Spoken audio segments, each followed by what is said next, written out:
নারী শক্তি বড় শক্তি, কিন্তু এইভাবে চাপা খেলে তো সাইজ নষ্ট হয়ে যাবে দিদি। অন্তত 1 হাত দূরত্ব বজায় রাখা উচিত। ফেসবুকে নষ্টামি করে তো আর কাজ হচ্ছে না, তাই এখন নেমে পড়েছে রাস্তায়। সে কিন্তু নিজেকে বাঘিনী প্রমাণ করার চেষ্টা করছে। এই জন্যই বলে ভদ্র সমাজের মানুষ অধিকার আদায় করতে রাস্তায় নামে, কিন্তু দিন শেষে দেখা যায় নিজের সম্মানটুকু হারিয়ে ফিরে আসে।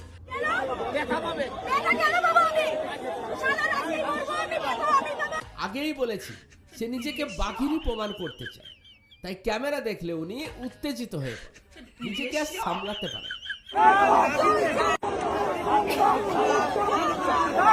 এখানে সাংবাদিক সফল, মেয়েটা সফল, পুলিশও সফল, কিন্তু দুঃখের বিষয় আন্দোলনটা এখনো সফল হয়নি।